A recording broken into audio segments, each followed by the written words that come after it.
How about them Ducks? All right. Talking Oregon football. We got Ryan Winter here from Sports Chat 503. It's right here on YouTube, Sports Chat 503. Get on over there. It's a good time talking Oregon football. Ryan, what's going on tonight? Yeah, not much, Mark. Just hanging out on the West Coast, doing it all right out here, having fun. Love it. Ryan, when you look at a football season and how it unfolds from a fan's perspective and the emotional investment, and based on the expectations and then rolling into the season, you have those seasons sometimes where just never turns out and, is pretty rough from start to finish. Now, you haven't experienced that for a long time, but you know what it's like. And then you've got those seasons with big expectations, get off to a great start, and then you get let down late in the season. Some of those, 2019 season and some of those seasons where it still turns out to be a nice season, but you had really big hopes and then you get let down at the end. This season starts out with just a thud. But I know that you took it in a certain light. It's understandable. New head coach, new coaching staff, and they get hit with the worst sledgehammer you could possibly imagine. But since then, they have just rebounded from that. And it's a great testament to Dan Lanning and his staff in particular, and these players to bounce back, to make a season of it. And they're the hottest team in football right now. And it's got to be fun for you to watch it. Oh, it's a blast. It's an absolute blast. Yeah. And, a lot of Duck fans went down to Atlanta. I was one of them, took my son down there. And it was not a pretty picture. I rewatched that game numerous times, and it's a conundrum how it got so out of hand. But this is a pretty good team. And you knew that was part of the frustration with that game. That game was so frustrating because it felt like the Ducks weren't that much worse than Georgia. But on the scoreboard, it sure as heck said so. Yeah. So we walked out of there thinking, gosh, well, what's next? What can happen for this team? So, yeah, I give a lot of respect to the guys on the team. Not give up. Keep it trapped up and keep doing what they're doing. And, yeah, young coaching staff, offensively and defensively, different schemes, different stuff. And they came out and played really well. And they've been on a tear since then. You're right. I think Tennessee's pretty hot right now at number one, jumping ahead. But you're right. No, I think there's a brand of football that people are used to in Oregon. And, not trying to throw any shade to Mario Cristobal. I thought he did a good job while he was here. But, the offense just got very stagnant. It was very vanilla. It was very predictable and straightforward. And I think you're getting now a little bit of sense of some offense that people like to watch again. You're going over the top. You're running the ball very well. You're having a lot of variation. There's a lot of options. There's like my mom. I take my mom to the games, and she keeps talking about how much fun it is to be a fan again. And it really not that it ever wasn't fun to be a Duck fan, but there were some tough games over the last couple of years. You just had to grind out, and it's a lot easier going into the fourth quarter with 2 or 3 score lead than it is trying to fight it back and win it at the end. Yeah, and certainly you're not Wisconsin, you're not Iowa, and Mario Cristobal did a fine job, and he made that program and that team what he wanted it. But still, Oregon football, we expect something flashy. We expect something that's wide open. Yeah, and you expect points on the board. Yeah. And so that's what was so crazy about that first week, walking out of there with a field goal. Like, what just happened here? Because we were promised all these different things. We saw the spring game. The first 2 plays of the spring game were 60-yard passes over the top. We didn't see that in 4 years of Cristobal's time. So, it feels like, this was a dawning of a new era. And I do think, just not to harp on it, but I do think a lot of the criticism with Cristobal's offense started with how good Justin Herbert was in the pros.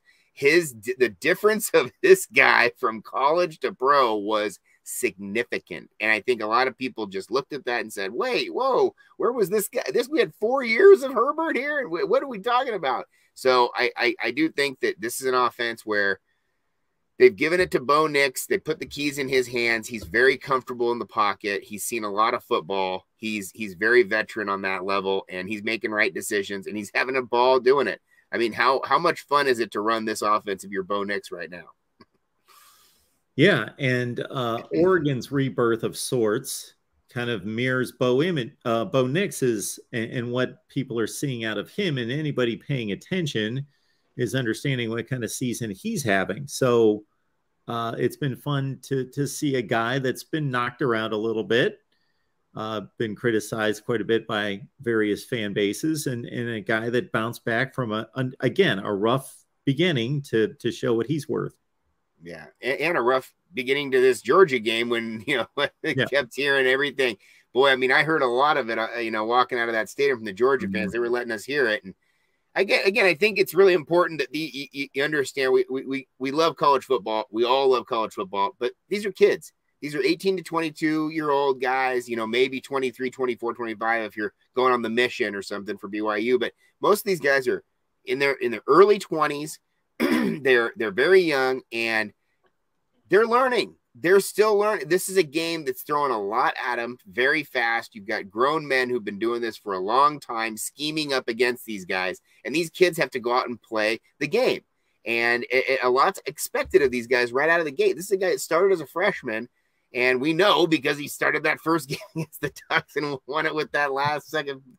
But the idea that, you have these guys who a lot is put on their plate very early and a lot is expected of them very early. And it's cool to see them mature and utilize all those skills that were learned over those times that, yes, bumps and bruises along the way, has put himself in the position that he's in right now. And Bo being the guy who he is with his pedigree, with his background, with his dad and history and everything else, I don't think he could have ever lived up to the expectations at Auburn. I don't think he could have walked on water dang near and they wouldn't, So to me, him being able to come to the West Coast completely separated from his family and come out here with his wife, he's married, he's just a very mature guy. And I think that shows up when the pocket's collapsing around him and he's got to make a choice.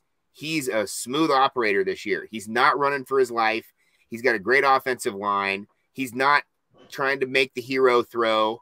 He's not, he's just playing a different type of football. And it's great that he's got that opportunity to, because he gets to kind of rewrite his story. And with this offense and with it taking off under Bo Nix and Ken Dillingham, of course, Troy Franklin's a guy that I guess until I've seen, especially the UCLA game, I didn't realize that he was as good as he is.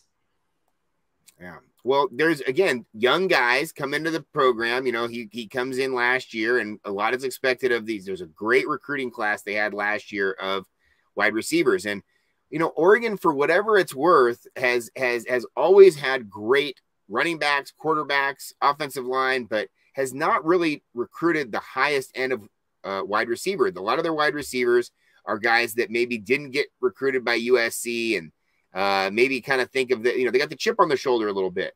And now that Oregon's starting to get some really, really good wide receivers to come in, and he was one of them. And Troy Franklin has been a difference maker this year, 100%. I think he's got a really positive attitude. I think he goes about it the right way. I think he puts himself in a good position. And because I think of his positive attitude, he's got a mindset that he's going to catch the ball. And I think that's a really important thing to have. A lot of these guys go up for these 50-50 balls and, he feels like he's got a better chance of 50-50. He's going to come down with it. So he's had some miraculous plays. He's had some big plays wide open. And now he's established himself as the clear number one. And it's amazing to me that you're still seeing him streak open on some of these plays. It's like, how are you not covering this guy? But we see it every week. So, Troy's done a great job this year. And there's other guys like Sean Dollars who's been around the program for a while. And I'm interested in this Noah Whittington.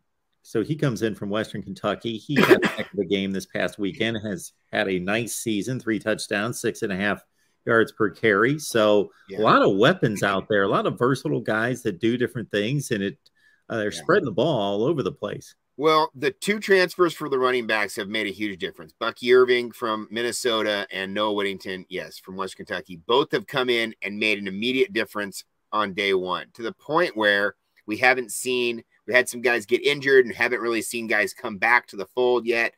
Cardwell, who played last year really well for the Ducks. Sean Dollars coming off an injury. We thought he was going to be a much more prominent back, but he's kind of relegated to a 3rd down back out of the backfield. He's a really good receiving running back. So I've been really impressed with both Noah and Bucky. I think Bucky has really brought a different sort of running back skill to the room that hasn't been there for a little bit, which is, one, the ability to get yards after contact. I think that's one of the most important stats that we've kind of leaned on over the years. For years we didn't even really take stats in football. I mean, Deacon Jones talked about they weren't even counting sacks.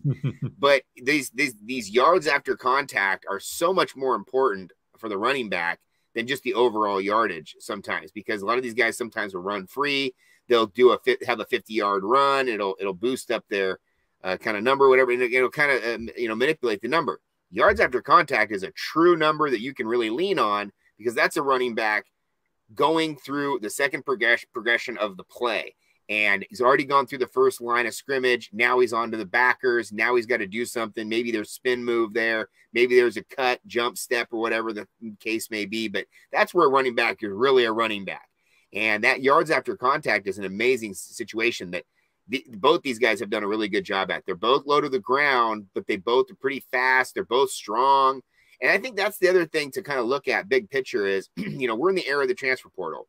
And I think if you look at who can benefit most from the transfer portal, what position can benefit most, I think running back is one of those positions, because I think there's a lot of guys out there in a lot of different places that feel like if they just switched schools to a different coaching staff with a different scheme, with a different opportunity, they might be one of the number one feature guys. I don't think there's a lot of difference in the running backs across the board. And you see this in the NFL now. The NFL really isn't drafting running backs in the first, second, or third round almost. The best running back usually maybe goes in the second or third. They used to be like a number one pick. I mean, kind of a thing, right? And they don't pay them big money. They don't sign them for the big contracts anymore. I think the days of the NFL sees there's a lot of guys out there that can fill that role.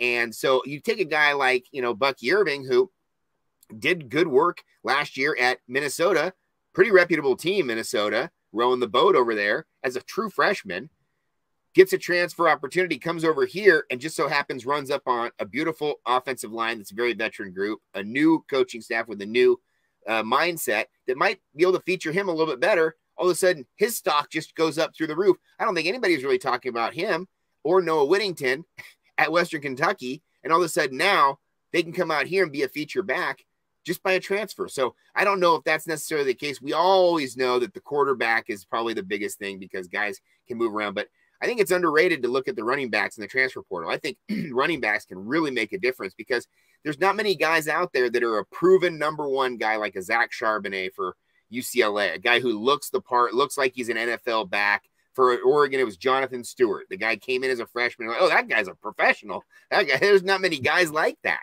And so I think the average running back out there, 5'10", 200 pounds, 215, maybe at the heavy back, 190 at the lighter back. But, most of them all sit around 5'10", situation. And there's a lot of those guys out there. And like my dad used to always say, there's a lot more point guards than centers out there. There's a lot more guys at 5'11" that can handle the ball than 7-footers. So, running backs might be a situation where, you can really benefit from that. And Oregon they hit absolute home runs in the transfer portal because we were thinking it was going to be guys who had already been a part of the group before. And those guys really haven't even got that much playing time. These transfers have come in and done a great job. Our Oregon football talk, courtesy Ryan Winter, right there on Sports Chat 503, right here on YouTube. So check out his work. He has a fun time talking Oregon football. That means we have a fun time when we bring Ryan on here to talk Ducks. And of course, looking at the defense last year, every conversation concerning the defense started with Kayvon Thibodeau. Everybody enamored with his ability, and obviously he moves on to the NFL. Noah Sewell was already a star before this season.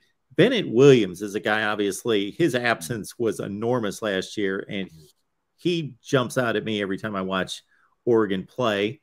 And just talk about the defense. And is it a collective, even with Thibodeau gone, a collective better unit than it was last year?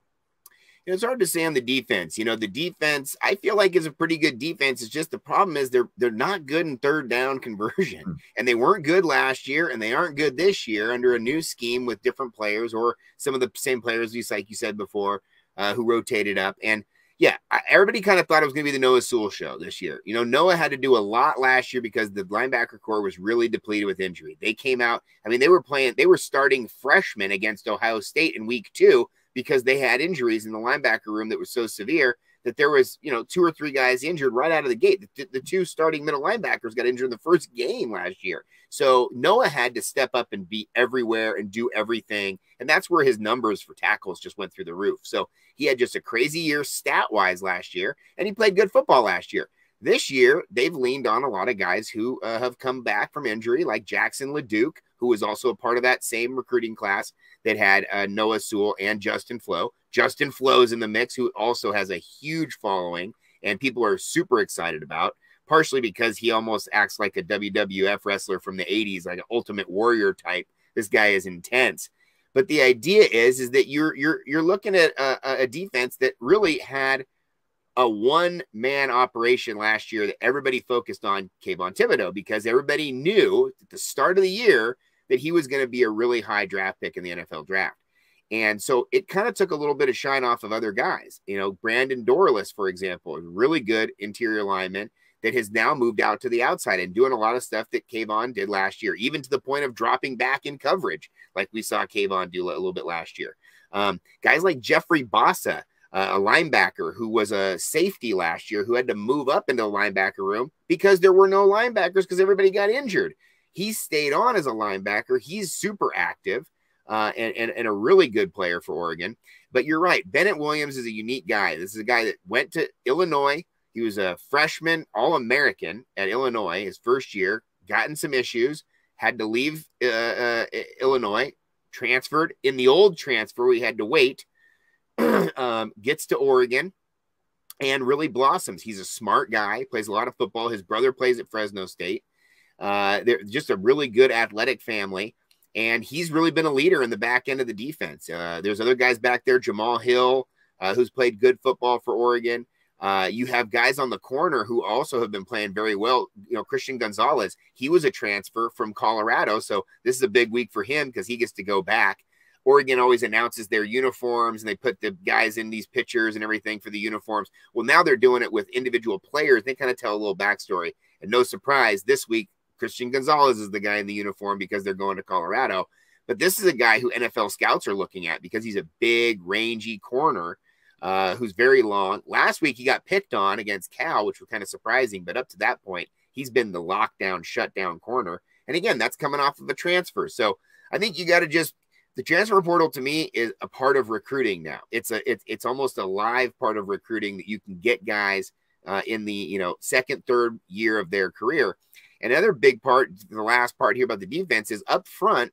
They lose their starting nose at the beginning of the year. Popo, he's out. But they'd already brought in 2 guys transferred in from Nebraska, and they brought another guy who they transferred in over the offseason from Washington. So they had a pretty stacked lineup there. The guys from Nebraska have played very well, incredibly well. And so, it's nice to see the transfer portal work not only for individuals, guys who can get their opportunity to really shine and maybe get a look at the second level or next level for the NFL. But I think it's also great that it works for individual team units as well. I mean, you would talk about how depleted the defensive line room would be without these transfers. It's a really cool situation to kind of keep a team afloat and give a team another opportunity. Talking Ducks, and we've got Ryan Winter on the line, of course, from Sports Chat 503 right here on YouTube.